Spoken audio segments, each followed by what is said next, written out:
ngomongin SMA, udah deh gak akan ada habisnya. Tapi apa ya kenangan yang paling kamu ingat? Ya cabut pelajaran bareng, ke kantin bareng, keluar bareng. Kadang-kadang suka pengen nongkrong ke bawah kan, kalau lagi jam pelajaran, cabut dari sekolah. Pasti bakalan kangen sih ya. Iya, itu bakal kangen banget pastinya.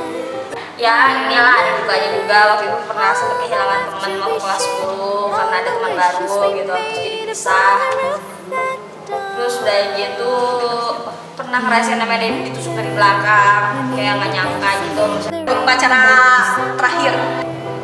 terakhir kemarin bener-bener gimana ya, touchable banget lah, itu menyentuh banget. Jadi soalnya gimana ya, itu tuh upacara terakhir kita tuh sebagai pelajar di SMA 4. Kita tuh udah 3 tahun di sini kan, jadi ya banyak banget kenangannya dari mulai kelas 1 sampai kelas 3. Upacara yang biasanya kita tuh sampai ribut-ribut gitu, tapi sekarang pas terakhir kemarin upacara tuh nyentuh banget lah gitu. Pemimpinnya tuh Ray, Mamo. Terus kayak penghibarnya cowok semua. Biasanya kan di sini penghibarnya cewek, terus ya penghibarnya tuh Ganda, Amri, Riza. Terus yang baca undang-undangnya Abot, yang baca janji pelajarnya Mbing, yang baca doanya Ucuy. Gitu sih.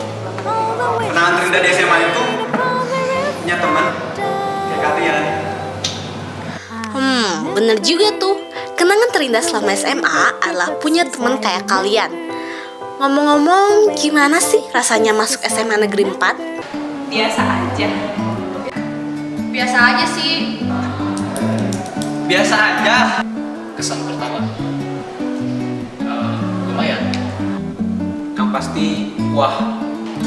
Bingung. Tegang ya. Gimana ya? Pusing, bingung, aneh. Gue pertama kali cuma lihat depan dan gue udah seneng. Enggak banget. SMA 4 itu aneh kalau bilang. Kalau waktu awal dapet tahu keterima mah seneng ya. Terus pas pertama kali lihat gedungnya nih, pertama kali lihat tuh yang rasanya pengen nyambut pendaftaran. Kesan masuk SMA 4 ya, gua sih sebenarnya aneh namanya sekolah. Mesinnya belum jadi, bangunannya juga masih berantakan. Gua tuh feel pertama kali lihat SMA 4. Oh, ilfil ya Jal. Oke, gak masalah kok. Kan namanya juga kesan pertama. Kalau berbicara tentang sekolah, pastinya gak jauh dari yang namanya fasilitas lah ya. Kalau bagi kalian sendiri, kantin itu kayak gimana sih? Ini kantin jelek banget gitu kan. Saya gak tahu itu kan. Bingung aja kok masih bisa ya itu dianggap kantin. Lu harus lihat tuh, kantin gede banget, kantin SMA 4. Saking gua aja mau istirahat nggak cukup waktunya. Astagfirullah banget, nggak sesuatu. Mau banget, kayak lagu anak.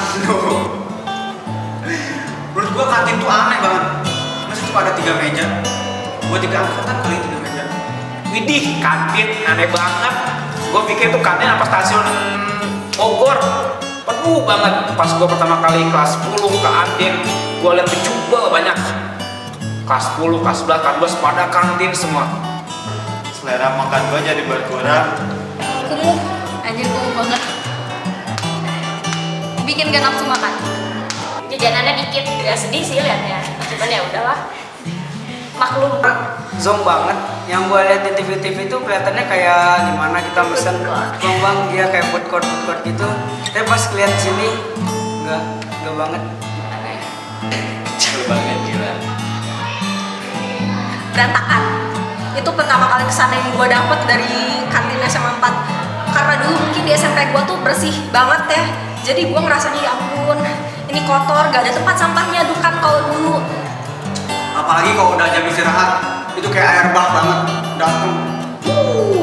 Tuh kantin tuh dikurang, tapi kantin tetap jadi tempat yang nyaman gua kalau buat cabut pelajaran. Kalau kantin sih biasa aja menurut gua. Soalnya sama kayak yang pertama tadi, apapun yang dilakukan dengan teman-teman itu hal yang menyenangkan banget buat gua. Jadi walaupun candanya jelek gitu ya. Iya, asal bareng teman-teman itu tuh semuanya menyenangkan, waktu-waktu yang berharga buat gua. Nah, sekarang kita ngomongin tentang cinta aja kali ya. Anak SMA mana sih yang belum pernah ngerasain yang namanya jatuh cinta? Kalau kalian sendiri pernah naksir siapa pas SMA?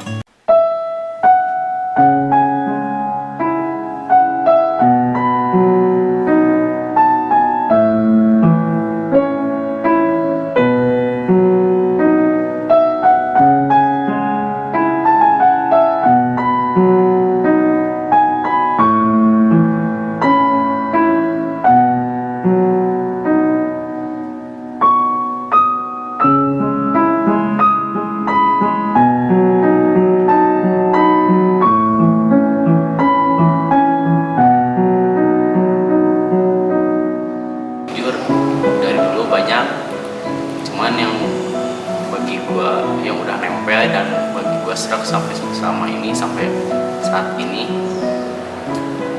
Atus jangan nakal. Jangan nakal aja, mungkin ntar suatu saat gue bakal mungkin bisa dibilang bakal menghilang untuk sementara. Ahmad Iqbal mungkin orang yang paling deket sama gue kali ya. Cuma ya dia orang yang paling deket sama gue selama 2 tahun atau 3 tahun ini. Orang pertama sih ada, cuma gue nggak pernah mikirin tuh orang pertama siapa. Karena yang buat bagi gue hidup buat masa sekarang dan masa depan, bukan buat masa lalu. Masa depan gue ada di nama tengah gue. Tapi kalimat pertama aja ya. Amri Liadi. LM. Fadli Pranata. Sebenarnya ini tuh berawal dari benci ya. Gue tuh benci banget sama tuh orang. Gimana gue gak benci? Tiap di kelas tuh kerjaan gue berantem terus sama dia, gak pernah bangun. Sebenarnya gak ada kayak gitu rese, tapi emang bener kata orang, benci sama cinta itu bedanya tipis. Nanda Permana. Yang gue selalu kan gue. Kalau udah tahu jangan cabut aja ke gue. Waktu itu gue inget banget pas mos, nggak tahu kenapa ini mos tuh berkesan banget buat gue. Nah jadi pas mos itu gue sekelompok sama yang namanya Eva. Jadi waktu itu otomatis gue lihat si Eva, wah ini orang aneh banget nih. Gue nggak tahu kenapa suka sama orang yang aneh-aneh gitu. Dan akhirnya mulai ya kalau ditanya orang yang pertama gue suka mungkin si Eva itu. Dulu mah Dinda, tapi sekarang Ira. Gue naksir sama Ira. Maaf ya, maaf banget. Nggak tahu ya. Kok gue bisa suka ya? Namanya suka siapa yang tahu sih? Nggak tahu ya. Ada inner beauty-nya gitu kalau dia.